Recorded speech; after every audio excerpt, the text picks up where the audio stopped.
Well, good morning, good morning. I'm Ryan, this is 780 Speed and Custom, and today we're going to be installing the fuel system on my 1964 Biscayne.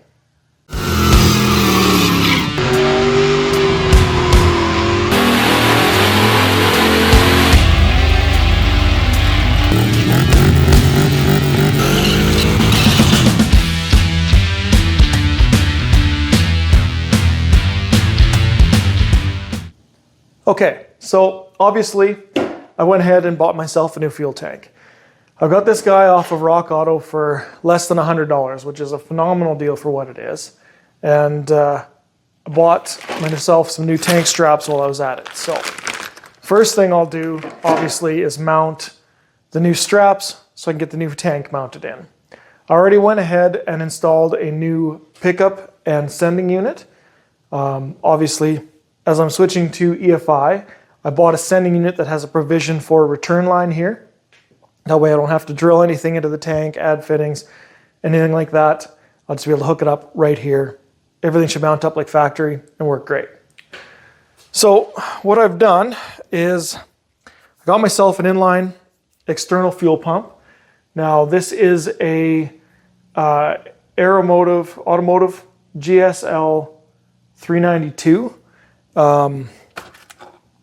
Sorry, it's a Walbro GSL 392. So basically, I'll utilize the factory pickup, mount this on the frame, and then what I've done here is gone ahead and bought a fuel filter off of a C5 Corvette. Now, if you're building an LS swapping your vehicle, whatever it may be, this is actually a really nice option because it has the pressure regulator built right in. Now, if you're running a factory intake with factory fuel rails, they have a pressure regulator there as well. Not necessary, but in my application where I'm running aftermarket fuel rails, aftermarket intake, there's no pressure regulator built into the system. This is an excellent option because I've got my inlet, my outlet, and then straight out of the fuel filter, I'm just going to send that 58, 60 PSI that these LS engines like to run directly to the front. So there's a lot less plumbing to do. I'm not running a supply and a return line the full length of the vehicle. I'll just have the one supply going to the front. So I'll mount this in line with that pump as well. Return it directly at the back to the tank. It should work real slick. So nothing left to do but to start installing it. Well, there sure isn't much room to film under here, but these are your tank brackets. They just hook into the frame and then bolt up the longer carriage bolt on the bottom of the trunk pan there. So that's going to be easy to replace. This just slides out. Kit came with new hardware, so I'll replace that.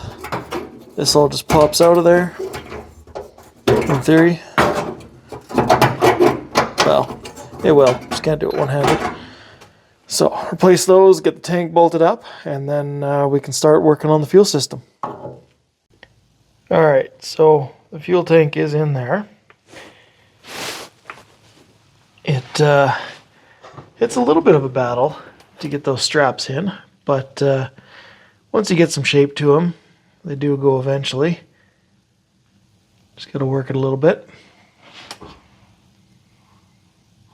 So this is the factory location for everything, obviously. This is the original supply line.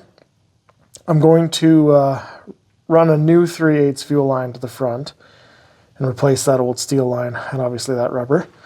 But kind of my plans are, right in front of the fuel tank is this cross member here.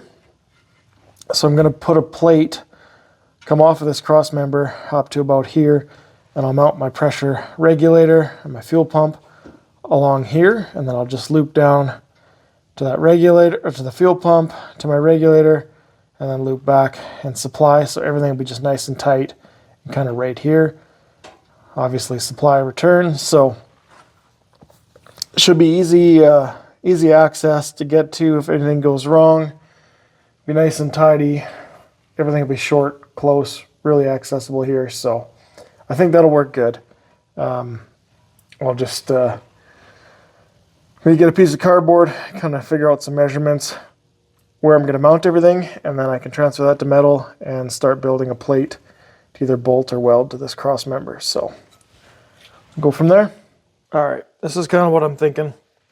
So the cross member runs here, the fuel sender is here, so the fittings come off this way. So supply will 180 into the pump, into the regulator, to return, and then obviously supply to the front of the vehicle. So I'll just have the small mounting plate off to the driver's side of the vehicle, and it should tuck up in there nicely. Still have access to get my sender out should there be a problem, and this is nice and accessible should there be a problem with either the regulator or the fuel pump. So I'll build a plate, kind of mount things in here like that, and should work.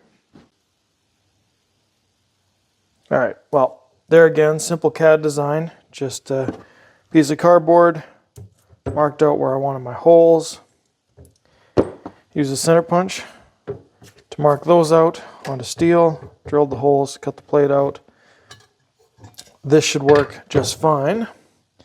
That'll bolt up there. I'll likely weld nuts to the back side of this so I can just screw bolts through the front side. Don't have to fight with trying to get a wrench behind this. And then I'll likely just weld this plate to that cross member, and everything should be nice and solid. Shouldn't go anywhere. So that's the plan. See how it works out. All right, so I got the plate done. Just welded nuts on the back. I drilled a couple of holes in the cross member, so I'm just going to bolt the plate on. That's where the pump goes and the regulator. So all be removable, easy to repair if something goes wrong. Simple. That's all I'm looking for. Keep it simple, stupid. Okay, so that's got the plate installed. Just bolted it to the cross member. So I've got obviously my supply to the pump, goes into the regulator, and then my return back into the tank. So I've just got to run the supply to the front, to the engine up front. This is where the factory comes in, right here. So I'm going to obviously replace that rubber line, and I'm going to go so far as to replace the steel line here all the way to the front. So the fuel system will be completely new, but I'm quite happy with that because it's easy to get to. I can still get at my sender if I got to take that out. Regulator is easy to change, filter, and the pump's easy to change. So yeah, should work out good, I think. So I just bought a roll of 3/8 steel tubing, and then I've got a couple of furl to JIC fittings. So I'll just run new 3/8 line from the back to the front, furl fittings front and back, and then I can tie in the regulator to the back, and obviously the fuel rails at the front, and my fuel system will be done. All right, so got a steel line run. This is my furl fitting hose. I switched the crossover pipe to the front just because that's going to be a little bit cleaner, and I don't really know how the accessories are going to go on the front here. I would like to put a AC compressor right here, ideally. So didn't want the fuel running around that because I wasn't sure where everything's going to go. So there's the hookup at the front, and then if I come to the back here, if I can get under here.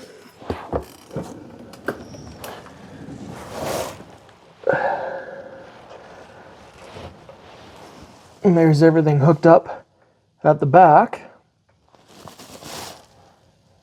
A little bit of excess line there, but it's fine. Everything's nice and easy to get to, and will be easy to fix should anything happen in the future. So quite happy with the way things turned out here. Well, obviously that completes the fuel system on my 1964 Biscayne. It's a little bit messy at the back, but it's easy to get to, going to be easy to fix, which is what I'm aiming for. Nice and tied in at the front. I've got new steel line running front to back. Whole system's new, complete, so shouldn't be any issues there. We'll once I get things wired, obviously we'll put some fuel in it. We'll prime the fuel system, make sure there isn't any leaks. But I'm confident that's going to work good and be easy to repair. So moving on, I've got to start and finish the exhaust. I've got to finish running in some intake pipe. I've got to tie in the cooling system, and then we can switch to wiring and interior. So it's coming along. Well, we've definitely made some progress on the car, and can see light at the end of the tunnel. So looking forward to driving this thing finally. So appreciate you stopping by and watching. I'm Ryan. This is 780 Speed and Custom, tuning out.